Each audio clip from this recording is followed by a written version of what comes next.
Hello everyone. दोस्तों आप सभी का स्वागत है मेंसुरेशन के प्रीवियस ईयर क्वेश्चंस में। एक बार फिर से देखते हैं। देखो, एक बेसिक सा क्वेश्चन है लेकिन आता जाता रहता है एग्जाम में, काफ़ी बार इस तरह के क्वेश्चन रिपीट होते रहते हैं। तो क्वेश्चन बहुत आसान है, क्वेश्चन में कुछ भी दम नहीं है, लेकिन थोड़ा ध्यान देना है ना। ध्यान क्या देना है, दो तीन चीज़ों पर ध्यान देना पड़ता है ऐसे क्वेश्चन में। क्या कह रहा है देखो, स्फेयर है, maximum volume is cut out from a solid hemisphere. एक हेमिस्फेयर में से ये निकाल दिया बाहर, काट के निकाल दिया गया बाहर, ठीक है।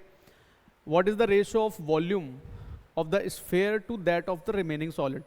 तो स्फेयर और रिमेनिंग सॉलिड का जो रहेगा तो वो वॉल्यूम क्या होगा। पहली बात तो तुम्हें ये समझना है कि ये कोई भी रेडियस है, ठीक है, ये कोई भी रेडियस है।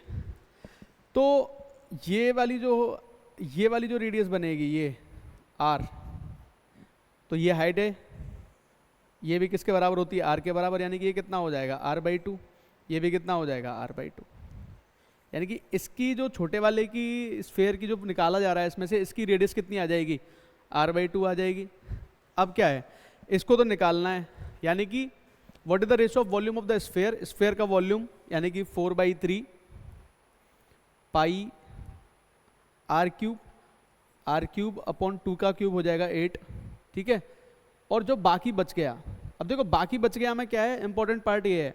बाकी एक तो देखो पहले पूरा के पूरा जो हेमिस्फेयर है इसका वॉल्यूम कितना होता है, 2/3 पाई आर क्यूब होगा, माइनस इसमें से 4/3 पाई आर क्यूब बाई 8, यानी कि ये इसका वॉल्यूम इसमें से निकालना पड़ेगा।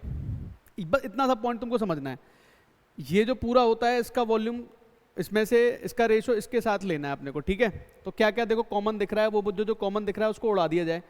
आर क्यूब कॉमन दिख रही है, आर क्यूब कॉमन दिख रही है, आर क्यूब कॉमन दिख रही है, पाई कॉमन दिख रहा है, पाई कॉमन दिख रहा है, पाई कॉमन दिख रहा है, 8 तो नहीं, 3 कॉमन दिख रहा है, 3 कॉमन दिख रहा है, 3 कॉमन दिख रहा है। इतनी चीज़ें खत्म कर दी हमने। हमारे पास क्या रहेगा, 4/8, यानी कि 1/2 रेशो। अब यहाँ देख लो कितना आएगा, ये 2 माइनस 1/2 आ रहा है, तो 2 माइनस 1/2 यानी कि 3/2 होता है। इसको कैलकुलेट करो, ये तुम्हारा आंसर आ गया 1:3। बहुत आसान सा क्वेश्चन है, लेकिन बस एक ही बात ध्यान रखने वाली है कि यहाँ पर ये पूरा का पूरा वापस से माइनस करना पड़ेगा, है ना, क्योंकि ये पूरा का पूरा जो है ये निकल जाएगा इसमें से। भाई इसका तो पूरे का मेरा आ गया 2/3 पाई आर क्यूब, और बाकी ये वाला तो ऑलरेडी निकला हुआ है ना, तो इसको माइनस करना पड़ेगा तुमको इसमें से। चलो एक और क्वेश्चन देख लेते हैं छोटा सा, ठीक है। ध्यान देना, जो चीज़ें लर्निंग वाली हैं उन पर ध्यान देना। अभी क्या कह रहा है, एक राइट पिरामिड है with square base. Square base के साथ एक राइट पिरामिड है जिसकी साइड 12 सेंटीमीटर है और हाइट 40 सेंटीमीटर है। It is kept on the it base and it is cut into 4 parts of equal height by 3 cuts parallel. तो कुछ ऐसा मान के चलो, इसको ले लेते हैं। तो ये कुछ ऐसा मान के चलो इसको, ठीक है। कुछ ऐसा फिगर बनेगा और चार, जैसे एक काम करता हूँ मैं, इसको बना देता हूँ मैं, कुछ इस तरीके से बनेगा, कुछ ऐसे मान के चलो। एक स्क्वायर बेस है ये, इसको ऐसे मान लो, इस तरीके से कुछ पिरामिड बनेगा तुम्हारा, ठीक है। इसको 4 हिस्सों में बांटा गया, यानी कि इस पे 4 कट लगाए गए इस तरीके से, बराबर बराबर, 1 2 3 4 कट लगा दिए गए एक तरीके से। तो ऐसा समझो ध्यान से, इसको फिलहाल इस तरीके से समझो। इस पे 3 कट लगाए तो 4 हिस्से बन जाएंगे, 1 2 3 4, है ना इस पे। तो इसके लिए थोड़ा सा ध्यान रखना है तुम लोगों को। ध्यान क्या रखना है कि हमेशा याद रखो इनके जो वॉल्यूम्स का रेशो जो आएगा, पूछा है ना ये, what is the ratio of volume of the 4 parts. ये हमेशा वॉल्यूम का रेशो कितना आता है, ये रेशो हमेशा याद रखो कितना कितना आएगा। ऑप्शन नंबर हमारा बी आ जाएगा। वैसे समझा देता हूँ मैं, थोड़ा सा ध्यान देना बात पे, है ना, इंपॉर्टेंट है पॉइंट। एक्चुअल में क्या होता है कि जैसे कौन है, मान लो हमारा कौन है, कौन भी एक पिरामिड की शेप ही होती है।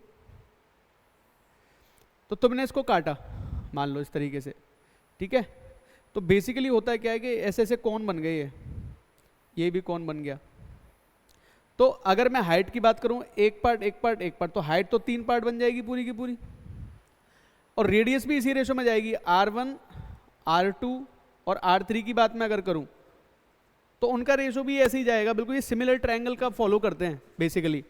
तो जो पूरा बनेगा ना, पूरा बनेगा, इसका वॉल्यूम हो जाएगा 3 का क्यूब, ठीक है।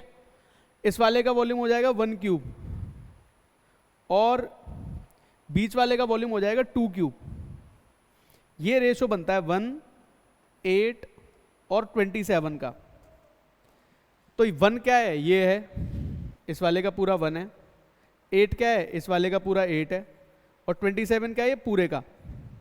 इस तरीके से बनता है ये, है ना। थोड़ा ध्यान देना, आर क्यूब पे मामला घूमता है, पाई आर स्क्वायर एच होता है ना, तो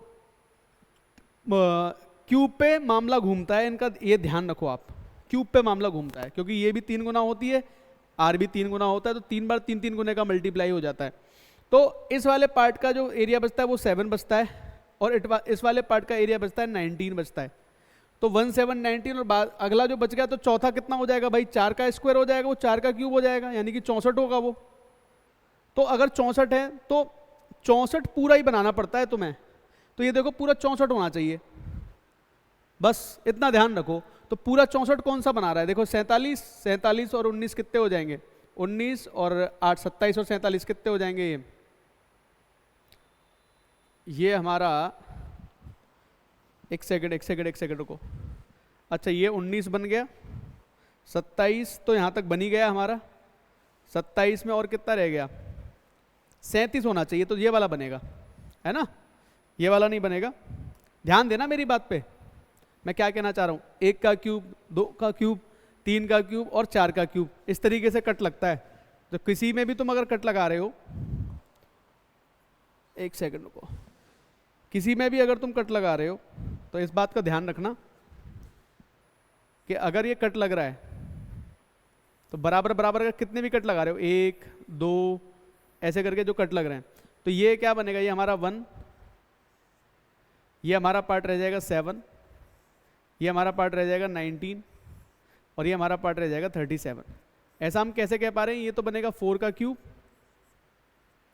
ये वाला पार्ट जो रह गया ये बनेगा तुम्हारा 3 का क्यूब, ये वाला पार्ट तुम्हारा 2 का क्यूब, और ये वाला पार्ट रह जाएगा हमारा 1 का क्यूब। इस तरीके से बनता है, ठीक है। तो इस पर थोड़ा सा ध्यान रख लेना, तो ये वाला ऑप्शन हमारा सही हो जाएगा। बस यही कॉन्सेप्ट मैं समझाना चाह रहा था, है ना। Thank you.